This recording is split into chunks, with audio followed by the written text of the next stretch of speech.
من الشيطان الرجيم بسم الله الرحمن الرحيم الحمد لله رب العالمين الرحمن الرحيم مالك يوم الدين إياك نعبد وإياك نستعين صراط المستقيم صراط الذين أنعمت عليهم غير المغضوب عليهم ولا الضالين آمين يا رب العالمين. Bismillahirrahmanirrahim. Qala radhiyallahu anhu wa qaddasallahu sirrahu.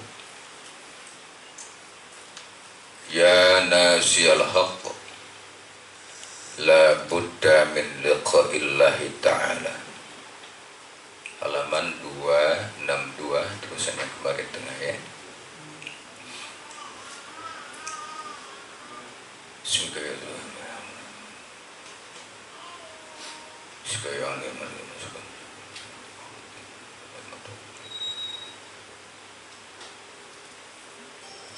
Ya Allah ya Latif, ya Rabbil Latif. Ya nasiyal haqq, wahai orang yang selalu lupa kepada yang maha hak, wahai orang yang lupa kepada Allah, la budda min liqa'illahi ta'ala,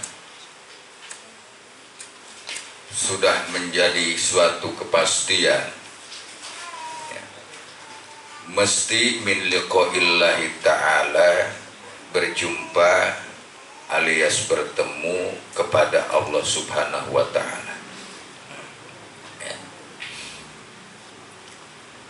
Seorang itu, manusia itu, para hamba-hamba Allah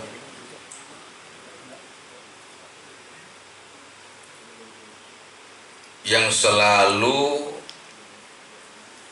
lupa terhadap keagungan dan kebesaran Allah.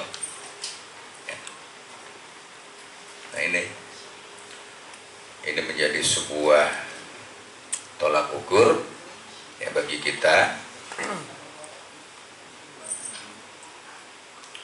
karena orang yang dinyatakan sebagai orang yang selalu ingat kepada Allah itu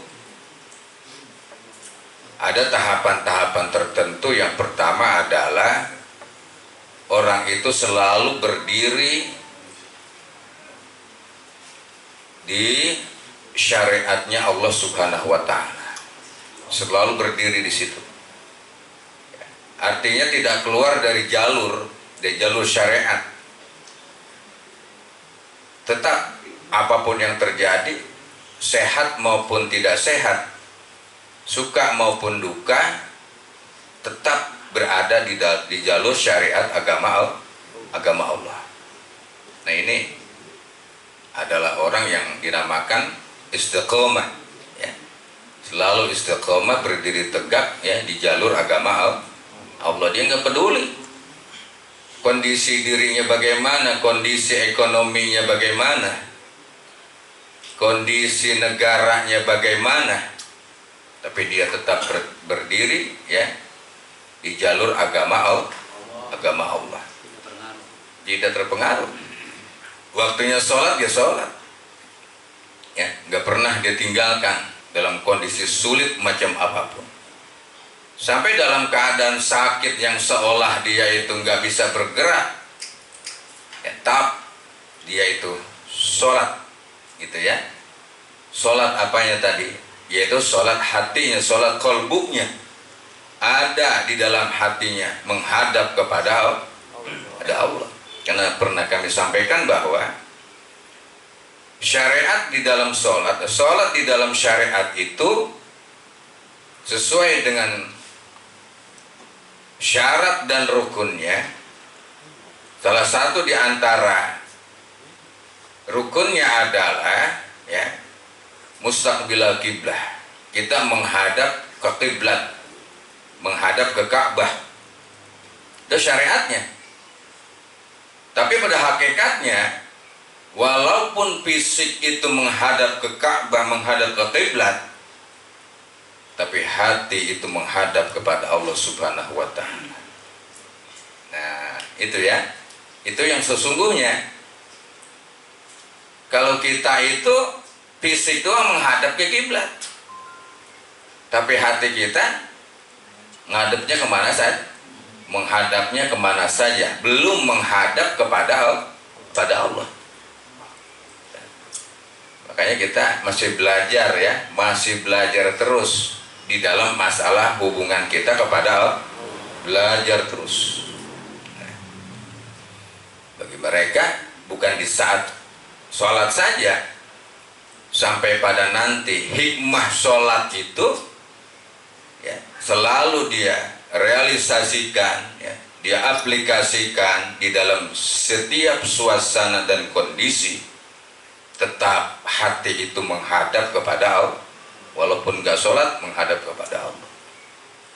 Nah, karena sholat tadi adalah syariat. Hakikatnya hati ini, jiwa ini, rohania ini menghadap kepada Allah. Ya. Emang susah begitu? Orang kata ya, emang susah gitu ya. Di situ makanya masih belajar terus, masih untung yang belajar. Ya, nyeruduk dikit juga, ya nyebur ke lubang, ya orang belajar, masih belajar dia. Ya.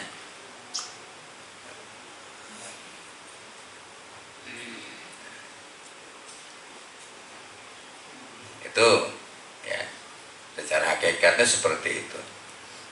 Makanya orang yang ingat kepada Allah maupun orang yang lupa kepada Allah, ya nasyal haqq la budda min liqa'illahi ta'ala.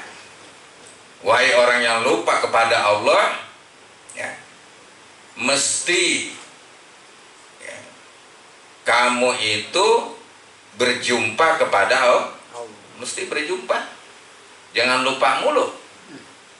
Ya, jangan melupakan mulu. Itu Mbak. Contohnya begini contohnya. Ya, sering saya bilang tentang sifat Allah, ya sifat wajib bagi Allah itu sami'un basirun alimun. Allah maha mendengar, maha melihat, dan maha mengetahui. Segitu pegang dah. Segitu aja pegang tuh. 3 sifat Allah. Allah maha mendengar, Allah maha mengetahui, ya, Allah maha alim. Ya. Maha mendengar, maha melihat, maha mengetahui. 3 ini pegang. Dalam setiap sikon mana saja, lagi ngapain aja kudu ingat itu, bahwa Tuhan kita Allah itu tahu sekali tentang kita lagi ngapain aja. Selalu mendengar, walaupun jeritan hati yang paling dalam. Nah, gitu ya. Walaupun hati kita bicara yang paling dalam, Allah selalu mendengarnya dan mengetahui. Itu prinsip udah. Segitu aja dulu. Bisa tuh 3 ya? Ya? Bisa. Ya udah segitu aja ngaji. Itu prinsip. Tidak bisa. Itu aja udah. Ya. Itu prinsip. Sehingga ketika mau maksiat nggak jadi. Ya Allah, nggak lepas dari pandangan Allah. Ini dilarang oleh Allah, dilarang oleh agamaku. Tuh. Hati kita, ya, ada azam umpamanya untuk melakukan sesuatu yang buruk, atau hati kita itu menghina kepada makhluk, ya, sadar Allah mendengar, walaupun hati ini ada di dalam. Walaupun baru niat doang, Allah sudah dengar, sudah mengetahui. Ya. Dan gak pernah merasa cemas, gak pernah merasa galau. Kenapa? Allah tahu sekali tentang diri kita. Allah paham sekali tentang diri para hamba, tentang diri para hambanya. Kalau ngaku Tuhan kita, makanya ikrarnya itu raditu billahi Ya Allah, aku ridho Engkau adalah Tuhanku. Nah, kalau udah ridho, diapain aja sama Allah, udah nggak usah demo. Ya, diapain aja, malah dikasih apa saja sama Allah. Dikasih seneng, bersyukur. Dikasih tidak seneng, tetap dia ya mengakui ini adalah dari Allah, pasti Allah bermaksud baik. Dikasih problem apapun, tetaplah Allah Subhanahu wa Ta'ala. Seluruhnya, segala sesuatunya dia anggap nikmat karena dia telah ridho Allah yang mengatur segala sesuatu. Gitu prinsip tauhidnya. Kita kan masih munafik kadang-kadang dalam hati kita ini, ya, mengakui la ilaha illallah Muhammadur Rasulullah, mengakui raditu billahi robba wa bil islami dina, tapi belum ridho terhadap ketentuan Allah. Itu munafik masih. Ya, orang yang munafik itu bukan yang dengan 3 tanda saja.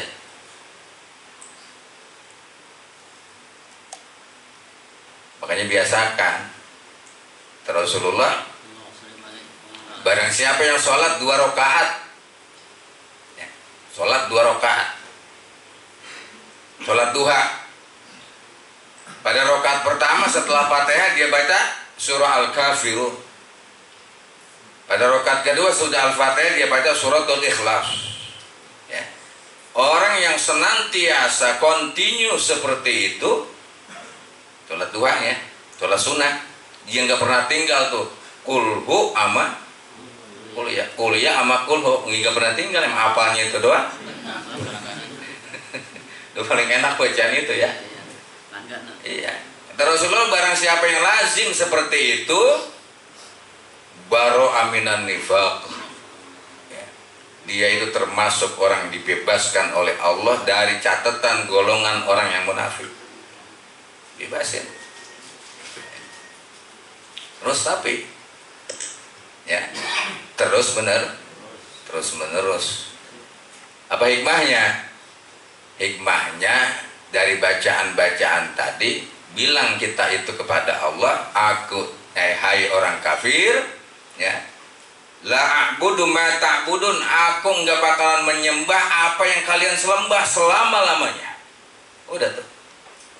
Berarti hanya kita menyembah kepada Allah. Dikasih apa ya? Enggak dah. Gitu ya. Dengan iming-iming materi dan kemudian kita diajak melakukan sesuatu umpamanya, kemudian tidak sholat, itu berarti kita ikut pada golongan mereka. Ya. Kita ikut pada golongan mereka, jadinya tadi itu al-kafirun. Ya, kalau sudah mantap nggak bakalan ada iming-iming apa kek, tetap saja aku itu ya menyembah kepada Tuhanku, yaitu Allah. Ini itu salah satu diantaranya. Cara Allah menjaganya kita nggak tahu tuh. Bagaimana cara Allah menjaga hambanya dari kemunafikan. Kalau kita logis itu biasa. Sholat malam, sholat tahajud itu biasa udah. Ya, sholat sunnah yang lain. Cuma kata ulama, ya kata para ulama, kalau kita sholat surahnya itu mulu, surah yang lain nanti protes sama kita. Ya, protes itu nanti. Surah apa nih? Umpamanya ya, surah Al-Lail, umpama nggak pernah dibaca sama kita, atau surah yang lainnya tuh, nanti dia protes, ya Allah, semenjak hidupnya dia nggak pernah baca saya dalam sholat. Protes itu. Ya saya nggak pernah dipakai ya Allah. Kayak bini kita nggak pernah dipakai, protes dia. Protes ada depan Allah. Ya. Nggak pernah dipakai. Ya Allah, emang saya kagak hafal masalahnya. Begitu. Ya. Nggak ada alasan di hadapan Allah, nggak ada alasan. Kemana saja memang kamu waktu di dunia aku berikan usia begitu panjang dan waktu yang begitu luas. Ya, sehingga surah-surah pendek aja kamu nggak hafal. Jadi masih bocah kemana? Apa yang main HP mulu? Masih bocah. Ya, sehingga nggak sempet begitu sudah tua, ya. Memori kita sudah lemah, menghafal itu sudah agak sulit. Menghafal sudah agak sulit bagi kita. Cepat apanya, cepat hilangnya, ya, cepat hilang perlupanya udah tuh, udah tua. Masih anak-anak enggak, ya, paten itu sama mereka itu anak-anak, ya. Kita hafal surah Al-Ikhlas, hafal, ya udah paten udah. Ya, bangun tidur juga suruh baca surah Al-Ikhlas, hafal udah. Paten. Katanya begitu, protes katanya tuh, ya. Surah yang lain kalau nggak dibaca di dalam sholat ya protes. Nah, itu pertama. Ada dalilnya tadi, ya. Bagaimana membacanya di luar sholat itu? Iya. Termasuk baca Quran itu. Termasuk baca Al-Quran. Hanya yang paling afdol itu baca Al-Quran di dalam sholat. Baca Al-Quran di dalam sholat 100 nilainya. Nilai 100 kamu.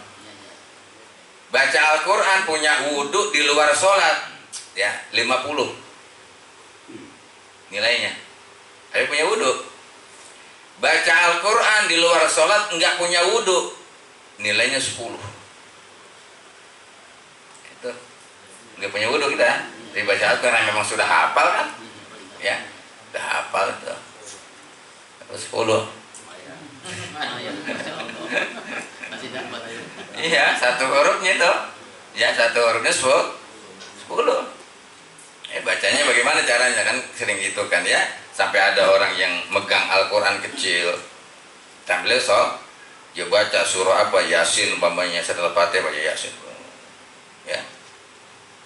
Nah terus tuh ajak ruku, kemudian kita sujud, dia lepaskan, dia sujud, ya. Ketika mau bangun lagi, naik lagi rakaat berikutnya diangkat lagi, bawa lagi, baca Fatihah, kemudian dibaca.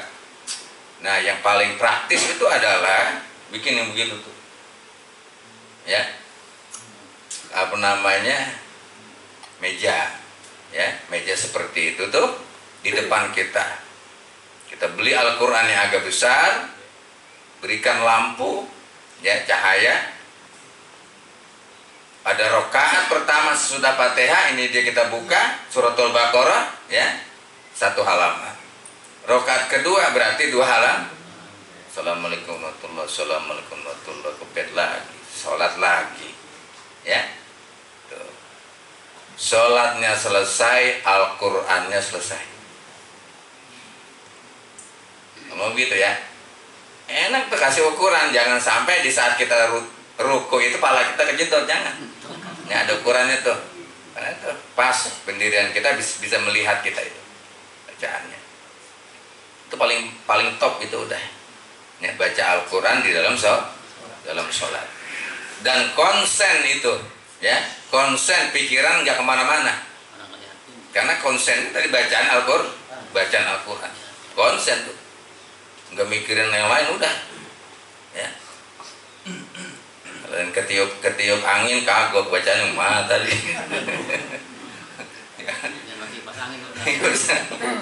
Itu bagaimana caranya, dah kita kasih akal oleh Allah, ya. Praktek itu di rumah, bikin tuh begitu tuh, ya. Kalau enggak mesen sama tukang, dibikinin sama tukang. Al-Quran yang agak besaran paling 150.000, agak besar, taruh 200 dah, ya. Iya. Gope mau tukang udah. Gope mau tukang. Itu jalur ke surga itu, ya. Jalur ke surga. Supaya kita tambah tenang ibadah kita kepada Allah. Mesti kamu itu, ya, mesti berjumpa kepada Allah. Bagaimana caranya supaya kita yang selama ini lupa kepada Allah kemudian mesti dan bisa kita itu berjumpa kepada Allah dengan kalbu kita itu melalui hati kita. Al-qihi al-an, gitu, ya. utrukil khalqa wan nafsah. Jumpai Allah nih mulai sekarang udah. Mulai sekarang. Udah kita robah udah. Ada azam udah. Ada niat jumpai itu Allah. Al-an sekarang. Sekarang juga. Dan makin nanti-nanti. Belum tentu ketemu. Ya. Belum tentu ketemu kita tuh usia. Dan makin nunggu makin besok. Nah, kalau urusan akhirat seolah mati esok. Kalau urusan dunia seolah mati hidup selamanya. Sekarang jumpai bagaimana caranya? Utrukil khalqa wan nafsah. Tinggalkan makhluk dan hawa nafsu dari jiwa kamu. Itu caranya. Kalau di rongga, di ruangan, di sebuah ruangan itu banyak benda, ada meja, ada lemari, ada TV, ada komputer, ada tempat air, ya, maka ruangan itu menjadi sempit. Cahaya tidak menyinari secara lengkap, pasti ada bayangan benda, menjadi gelap, sempit ruangan itu. Tapi manakala benda-benda tadi dikeluarkan semua, singkirkan itu benda-benda, maka ruangan itu menjadi luas, menjadi lega, cahaya tidak terhalang. Ya, cahaya tidak nggak terhalang, penuh cahaya itu. Di dalam jiwa kita, kenapa belum bisa bertemu kepada Allah nih kolbu kita, belum merasakan hadirnya Allah? Karena banyak benda di jiwa kita, di hati kita itu banyak benda. Apa aja keingetan ada, ya. Ini yang membuat cahaya Allah itu tidak bersinar. Cahaya iman itu tidak bersinar, ya. Terhijab oleh benda-benda dan keluarkan dari sini, dari jiwa kita, ya. Nggak ada urusan yang lain. Selamanya keluarkan. Orang kalau sudah bisa mengeluarkan makhluk dari jiwanya, ya, dari dalam hati tadi sudah nggak ada benda-benda, khususnya makhluk alias manusia, ya. Nggak ada manusia itu punya jiwa ego, nggak ada manusia itu punya jiwa hasud, iri, dengki, nggak ada zolim, nggak ada riya, nggak ada takabur, nggak ada ujub, nggak ada bakhil, ya. Kalau di jiwanya itu sudah dia keluar, nggak ada galau sama sekali, ya. Karena masih ada yang dia lihat adalah manusia, maka ada iri itu, rasa dengki, rasa hasud itu ada. Itu dikeluarin, maksudnya begitu. Apa sih? Supaya selamat kita ini, ya. Supaya kolbu kita itu selamat dari unsur-unsur yang tidak baik. Nah, itu gitu, ya. Kita keluarin itu yang begitu, ya. Nggak ada urusan. Tidak mau berbuat zolim dan nggak merasa dizolimi. Semuanya dia selalu baik sangka kepada Allah dan selalu baik sangka kepada makhluk. Gitu aja udah, ya. Aman tuh. Kalau sudah tadi makhluk-makhluk itu, benda-benda itu sudah dikeluarkan dari rongga dada kita, itu dari qalbu kita, keluarkan semua. Udah. Baru, ya, mulai sekarang caranya tadi tuh, makhluk itu keluarin, hawa-hawa nafsu itu keluarkan dari jiwa kita.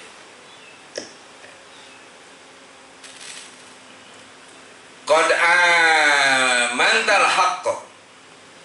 Tentu kalau sudah begitu, kamu akan aman bersama Allah, ya, kamu akan tentram bersama Allah. Tentram kamu itu, aman udah. Kenapa sih? Hasud nggak ada, iri nggak ada, dengki nggak ada, aman dia. Ya. Nah, ini nih caranya begitu tuh, diajarin oleh ulama kita. Kalau pengen kita itu bisa Allah itu menempati ruang kolbu kita, alias cahaya iman, cahaya keyakinan, ya, menempati ruang hati kita, diberikan cahaya oleh Allah. Mengingat orang menggeregetan mulu, udah kekeotnya tuh gigi, ya, keot mulu, ya, ini sebuah keyakinan kita ya kepada Allah. Ya, perhatikan itu. Nggak ada urusan sih ya. Kenapa sih kita mesti iri sama orang, sama manusia, sama orang yang semacam itu, sama hasud? Kenapa? Ya, untung apa kita itu? Coba perhatikan, untungnya apa? Kita membenci orang lain, untungnya apa? Bahkan kita yang rugi kalau kita membenci kepada orang lain. Kita yang rugi, yang kita benci itu untung dia, untung besar. Kita yang rugi. Apa untungnya? Coba pikirkan, membenci orang lain. Gue benci buat sama dia. Nah, nggak bakalan untung orang yang begitu. Lalu rugi, ya. Kalau sudah timbul rasa benci kepada seseorang, akan timbul penyakit lainnya. Gue jahatin nih, tuh, udah gue jahatin katanya ya. Paling kagak motornya gue kempesin. Wah, ya. Udah ada itu ya, motor gue kempesin. Itu udah banyak lah timbul bisikan-bisikan lain. Lalu rugi, nggak ada untungnya. Tapi kalau kita tadi sudah keluarkan makhluk, ya, sifat-sifat itu ya sudah tidak ada dalam hati kita, kita aman, tentram, damai. Kita itu bersama Allah. Allah yang mengarahkan udah. Siwa zikrihi batilun, selain mengingat Allah, batilun, itu batil. Jadi apa saja selain mengingat Allah batil. Makan itu sia-sia, kita makan sia-sia, cuma perut doang kenyang. Yang pada akhirnya kemudian kita ngantuk. Kenapa? Enggak ingat sama Allah, enggak ingat yang menciptakan sebutir nasi, ya. Enggak ingat kepada yang menciptakan lauk pauk, air, cabai, garam, bawang, terasi, ya, segala macam dah. Enggak ingat, cuma perut doang kan, perut kenyang, ngantuk tidur, ya. Akhirnya makannya itu enggak membawa daya semangat ibadah. Dari makannya tadi karena lupa kepada Allah, yang pada akhirnya membuat dia lemah dalam ibadah. Udah kalau udah perutnya kenyang, udah kelentang, ya udah. Ya karena lupa tadi. Makanya diajarkan dalam tasawuf, kita diajarkan basmalah kata Rasulullah. Ya, kita basmalah sebelum makan, basmalah sebelum minum, kenapa sih? Supaya ingat kepada Allah. Tujuannya ingat kepada Allah. Ada lagi baca doanya, baca doa makan. Allahumma barik lana bima, masya Allah, berkahilah kami ya Allah. Artinya makanan yang kita makan itu banyak kebaikannya buat kita. Berkah itu kan kebaikan, ya. Ente berkah banget, artinya berkah banget itu banyak, bertambah kebaikan itu. Dari makanan kita makan menjadi baik buat kita itu.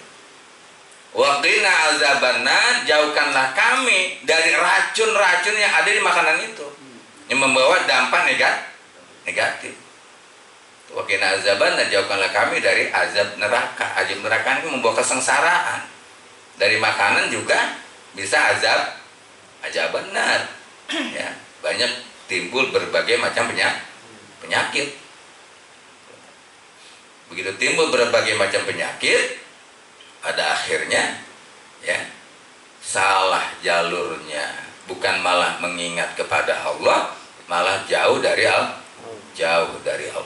Siwa zikrihi batilun, selain mengingat Allah ya dalam segala hal itu batil. Itu sampai pada puncak kenikmatan ya, sampai pada puncak kenikmatan disuruh ingat kepada Allah kita itu. Coba bagaimana itu ya, udah cemamak cemumu memang ingat sama Allah kudunya. Ya, disuruh baca doa kita ya, Masya Allah ya. Ini kondisi sangat puncak kenikmatan itu yang sekejap itu suruh ingat sama Allah. Kata Allah, nah ingat lo bikinan gue itu. Iya. Jangan lupa. Iya, padahal gua nggak kasih bumbu, itu kata Allah enggak. Ya, ingat sama Allah. Siwa zikri batil, ngapainnya batil jadinya. Ya, selain mengingat kepada keagungan, kebesaran dan kemurahan Allah.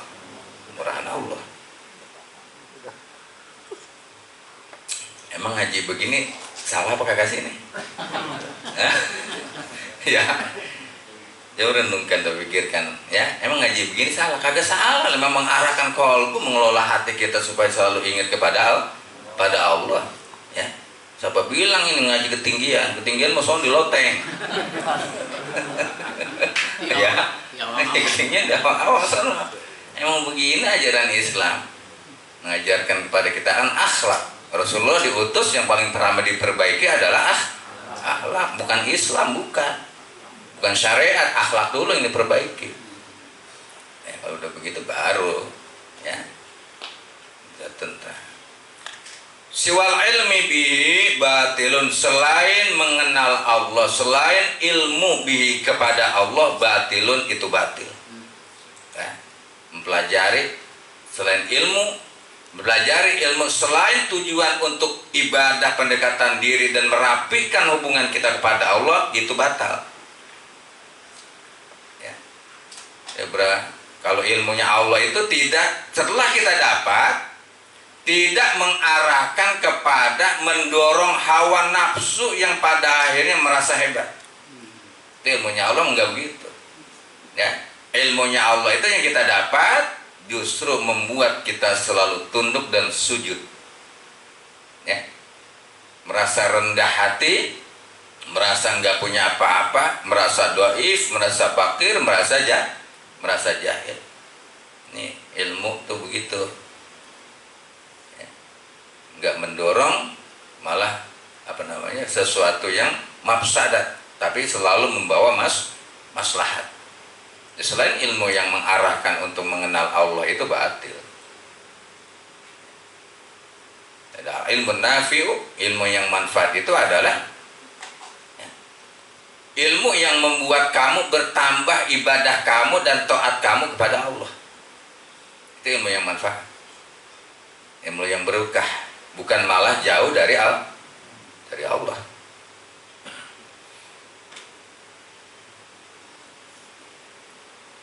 Karena kan orang banyak tuh remaja-remaja kita itu ya dikasih ilmu kebal ya, ilmu kebal tuh akhirnya jadi apa tuh ya, jadi geng motor ya. Dia merasa kebal, orang dibacok, lo apa bacok?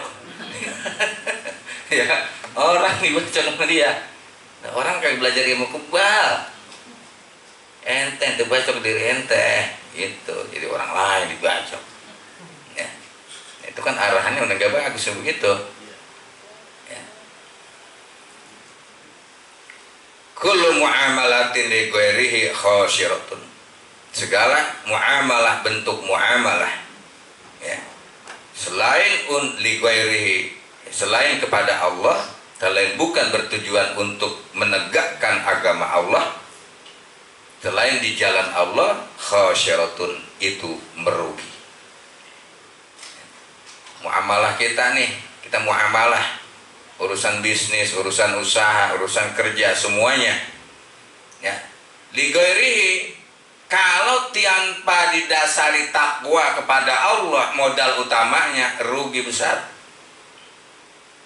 Bukan malah untung dunianya, tapi rugi dia, rugi besar. Apanya? Keimanannya, keislamannya, keyakinannya kepada Allah. Maka diajarkan dalam ya, kita pikir kita dalam bab muamalah bagaimana berbisnis yang sesuai dengan syariat. Ya, bagaimana kita usaha harus sesuai dengan agama. Sekali bertentangan leweng sedikit dan muamalah kita dari agama, berarti sudah keluar dari jalur. Itu. Ya. Banyak sekali ya, banyak sekali begitu di luar sana tuh muamalahnya li ghairihi. Karena mengeruk keuntungan dunia, padahal dia rugi besar tentang akhiratnya. Sampai tidak sholat 5 waktu, sampai enggak sholat Jumat. Ya. Itu kalau urusan ibadahnya. Ini kadang-kadang berbenturan dengan hukum-hukum syariat, hukum-hukum syariat.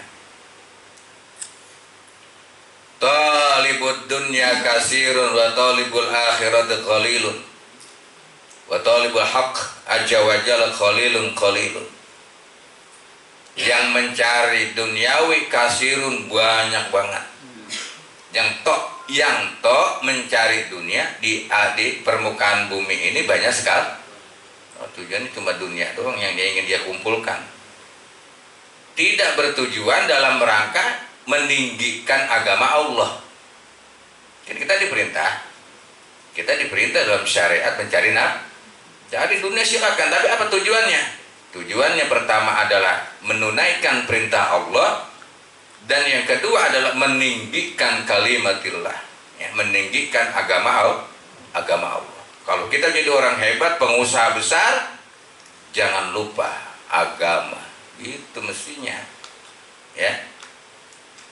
Jangan lupa tuh agama, tegakkan di situ.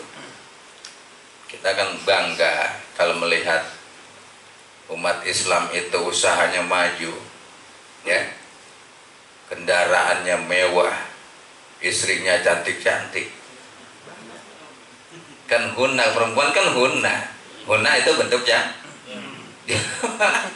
Iya huma hun, kata Abu Hamid Al-Ghazali, ya, kullu jam'in muannasun, setiap bentuk jama' itu muannas, maka pakai hunna, maka istri-istrinya cantik-cantik tuh, jadi banyak bentuknya.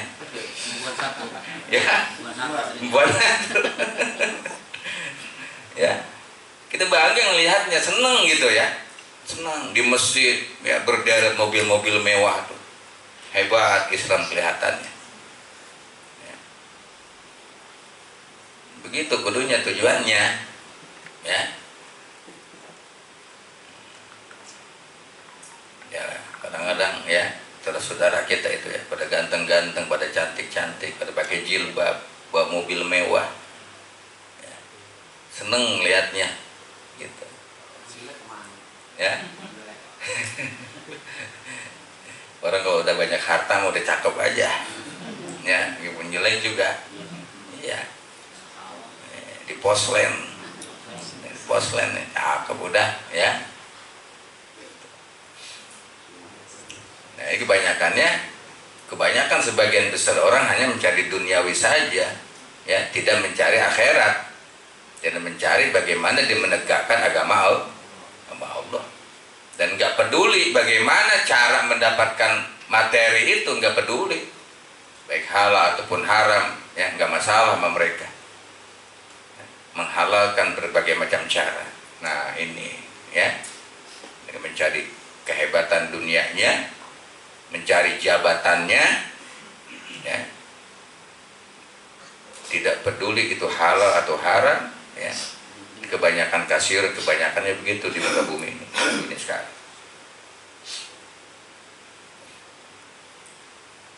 Wa talibul akhirati qalilun, dan orang yang mencari akhirat qalilun itu sedikit. Kalau mencari dunia mah banyak, mencari akhirat sedikit.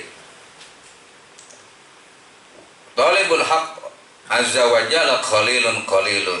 Bahkan orang yang mencari Allah, ya, orang yang menelusuri perjalanan ke Allah dan seluruh langkahnya hanya untuk ke Allah, qalilun, itu sangat dikit sekali, sangat sedikit sekali orangnya, ya, seolah-olah sampai tidak ada orang yang hanya seluruh geraknya itu, ya, hanya bertujuan dalam rangka mencapai ridhonya Allah.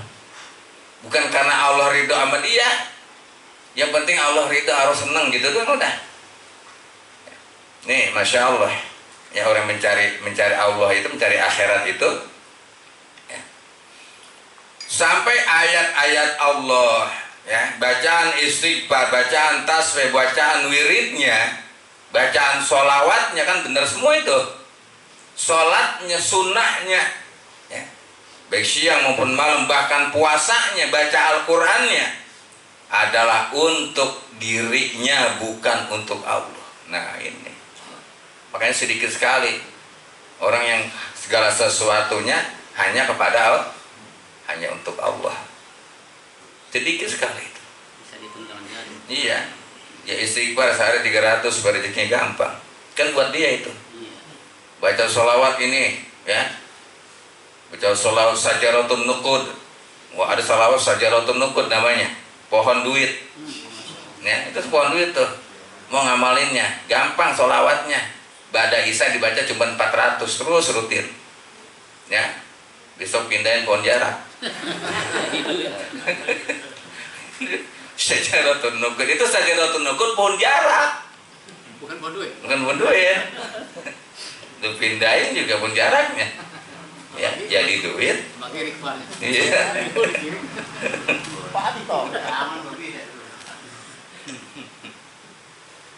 Dibaca 400 tuh. Allahumma sholli ala Muhammad wa ala ali Muhammad, segitu doang. Ya. Kenapa? Supaya gampang rezekinya, bukan untuk Allah. Perhatikan tuh ya. Jadi dibaca begitu bukan untuk kemarin Rebo Wekasan. Nih, ya.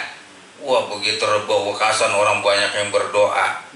Banyak yang sholat sunnah yang 4 rakaat. Kemudian banyak yang apa? Tolak bala dan lain sebagainya. Kemarin kemana? Nah, itu ya. Kalau orang yang sudah kepada Allah nggak peduli itu mau bekasan kek, merebut bekas kek, apa kek, nggak ada urusan, tetap dia mau hubungan kepada Allah. Dahsyat terus emang dia mau udah begitu. Ya. Lailatul Qadar. Ya, Lailatul Qadar, wah diperbaiki sama dia semuanya. Sholatnya, wiridnya, zikirnya, baca Al-Qur'annya, sedekah, semua malam itu dia borong semua. Kenapa? Lailatul Qadar.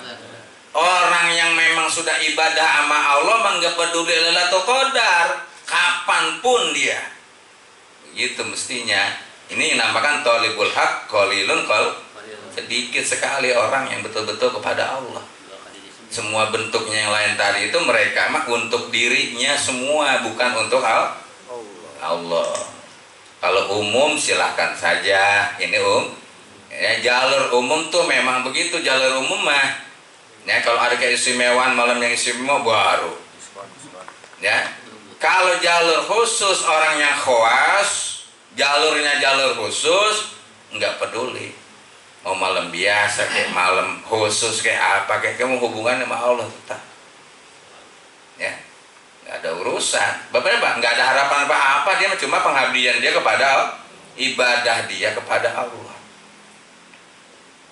Nah, itu yang sedikit sekali yang begitu. Ya, sekarang bagaimana istighfar supaya banyak rezeki? Silahkan. Artinya kenapa? Orang yang istighfar itu dosanya diampuni oleh Allah. Oleh Allah, baca sholawat dosanya diampuni oleh Allah, maka memudahkan terbukanya pintu rezeki. Itu untuk umum.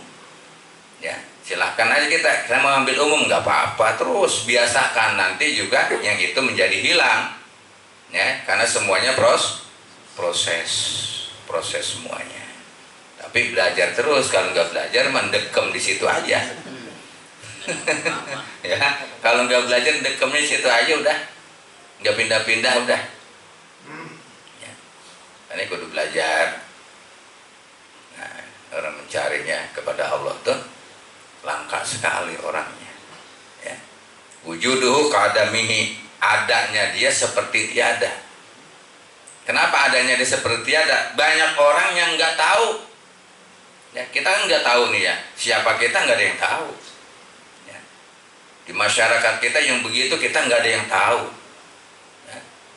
Kita mau beranggapan ya, udah sangka baik aja jadinya udah mah tadi ya. Keluarkan makhluk dari dalam hati, tinggalkan itu makhluk. Sangka baik terus. Anta ma'ad dunyaka lailan wa naharon, sementara kamu mah bukan ama Allah hati kamu, tapi sama dunia kamu mulu, baik siang maupun malam. Ya, kita lihat tuh, siang maupun malam kamu selalu dengan materi kamu, dengan dunia kamu yang selalu kamu ingat, yang selalu terpatri di dalam hati. Itu mulu. Kata beliau itu bukan kata saya, ya itu kalau wah saya mah jangan dimarahin, marahin itu kitab. Ya, itu kitab gitu katanya, kata ulama gitu. Itu kamu ngomong ya Allah, kamu itu ngapa sih ya, bacaan agama buat dunia, apalagi dunia buat dunia, bacaan agamanya masih buat dunia. Biasakan kalau kita sujud, ya segala sesuatu apapun itu kita harus menggunakan rasa, harus ada rasa. Ngopi kalau nggak ada rasanya nggak enak, ya. Bagaimana supaya timbul rasa itu?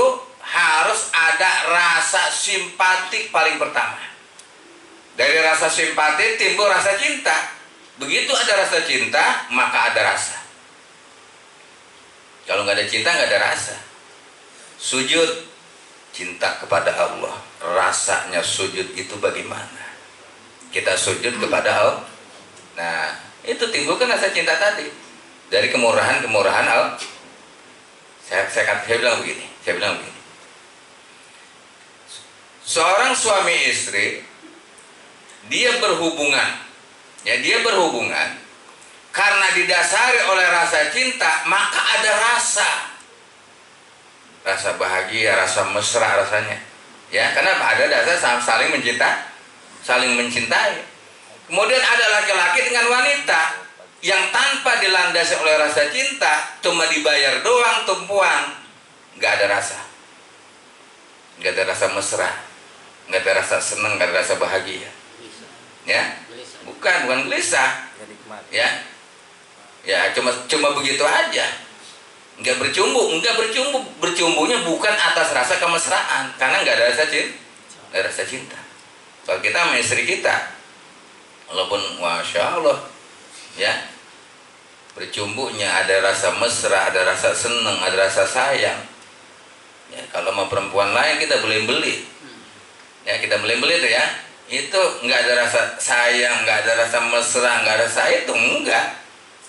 Makanya segala sesuatu tanamkan rasa, yaitu rasa mahabbah, rasa seneng, rasa cinta, yaitu dari ibadah kita kepada Allah, baru ada rasanya. Kalau nggak begitu nggak ada rasanya. Ya. Jangan sampai sujud itu sejadah panas. Kalau nggak sujud sejadah panas, buntaran buat nempel tuang tuh udah. Sejadahnya kan, tempat sujud dia panas rasanya. Iya, kata Allah, ya kata malaikat, wahai manusia, ya segitu cinta kamu sama Allah, sejadah kamu anggap panas. Padahal sujud itu sujud di hadapan Allah yang selama ini Allah sangat sayang, sangat cinta sama kita itu. Tambahkan di situ setelah tasbih 3 kali, tambahkan pujian-pujian kepada Allah. Pujian-pujian kepada Allah tambahkan. Bahkan doa kita munajatkan kepada Allah boleh. Asal jangan dengan bahasa kita, tapi bahasa Al-Quran atau bahasa hadis, ya, seperti apa? Zolamna anfusana. Nah boleh, Rabbi inni zolamtu nafsi faghfirli dzunubi. Nah itu boleh. Allahumma gfirli wali walidayya. Boleh, karena itu bacaannya ada syariatnya, ya ada dalil-dalilnya sesuai dengan Al-Quran dan Sunnah. Nah, kalau dengan bahasa kita ngomongnya, ya Allah kalau punya duit, ya lagi COVID begini, ya batal kalau gitu mah, nggak boleh. Ataupun dengan bahasa Arab biasa nggak boleh. kudunya sesuai dengan bacaan doa tadi tuh. La ilaha illa anta subhanaka inni kuntu minaz zalimin. Allahumma arhamna, Allahumma arhamna. Silakan. Kan doa itu bacaan itu mah. Waghfir lana, silakan. Ya, munajatnya dalam kita lagi sujud kepada Allah. Terutama kalau kita sholat sendiri. Sholat sunnah kan sendiri tuh, atau sholat fardu juga sendiri. Umpamanya sholat sendiri, kita silakan. Jadi anta ma'adunya kalailan wa naharon. Ya, dalam kondisi mana saja kamu, tetap saja cinta kamu itu kepada dunia. Silakan sekarang tinggalkan semuanya, ya, supaya hati kamu itu bisa bertemu kepada Allah. Ya, keluarkan benda-benda, ya, kecintaan kamu kepada yang lain selain kepada Allah. Cinta sama bini, cinta, tapi karena Allah. Cinta sama anak, ya, cinta, tapi karena Allah, bukan hawa nafsu. Ya, bukan dilandasi dengan dengan landasan hawa nafsu. Allah bilang, ya, mencintai terhadap sesama, menghargai, menghormati, ya, membimbing, mengarahkan, terutama kepada diri sendiri, bahkan kepada keluarga kita. Apapun yang dilandasi cinta kepada Allah, ya, aman semuanya. Ya, jadi aman tuh. Ya. Istri suaminya galak karena dia cinta ingat kepada Allah, ya, cinta dia kepada Allah walaupun galak nggak peduli. Suaminya galak, udah ngomongnya galak, tangannya galak, ya, anunya galak. Ya. Iya, karena cintanya kepada Allah aman aja dia. Ya, emang begini Allah perintahkan. Ya, semuanya datang dari Allah. Semua datang dari Allah. Suami begitu juga. Istrinya bawel, ya, istrinya galak, dan lain sebagainya. Karena cintanya kepada Allah, aman. Ya, kesel. Kesel ya. Coba begini, kita begini terusin ya. Tadi ini. Seorang suami, ini untuk rumah tangga. Seorang suami, bila kita bicara sama istri diem aja, suami kesel. Silakan bayar. Sewot suami. Budek apa lo? Gitu tuh. Ya. Tapi kalau istri kita, ya, istri kita ngomong, kita diem, nggak marah dia. Dia nggak marah. Coba. Ya. Istri kita ngomong nih, kita diem aja, nggak jawab, nggak apa, nggak marah dia. Nah, walaupun hatinya sewot juga kali. Iya, nggak marah. Malah dia cari caranya supaya suaminya itu bicara. Tuh. Kita apa? Istri kita kentut di depan kita, marah kita. Ya, marah nggak tuh? Songong banget loh, mana bau dapur, gitu. Ya. Tapi kalau suami yang kentut di depan istrinya tawa, ya, masih ada lagi Pak. Gitu. Ya, itu tuh. Nah ini, ya, jadi itu keseimbangan harus ada. Tadi itu karena cintanya mesti kembalikan semuanya kepada Allah. Balikan. Sebagai manusia mungkin ada rasa sewot, ada rasa kesel, ya, itu marah, itu ada. Tapi kembalinya tadi semuanya dia terus kembali kepada Allah, karena dasarnya adalah semuanya perintah dari Allah, amanat dari Allah. Segitu dulu ya. Wallahu ta'ala alamu. Al-Fatihah. Alhamdulillahirabbil alamin. Ya kenapa ya Siratal ladzina Allahumma ya Allah ya kashifal muhimmat wa ya qadiyal hajat wa ya rabbal ardi was samawat. Allahumma ya Allah ya allamal ghuyub wa ya musarrifal qulub wa ya tabibal qulub wa ya ghafiraz dzunub. Ighfir lana dzunubana wa khatayana sayyi'atina. Allahumma ya Allah ya Karim antal Karim. Allahumma ya Wahhab ya Wahhab ya Wahhab hab lana وعزة وعلما وارزقنا بالصالحين وارزقنا لقاءك في الدنيا والآخرة برحمتك يا أرحم الراحمين. صلى الله عليه وسلم محمد وعلى آله وصحبه وسلم والحمد لله رب العالمين.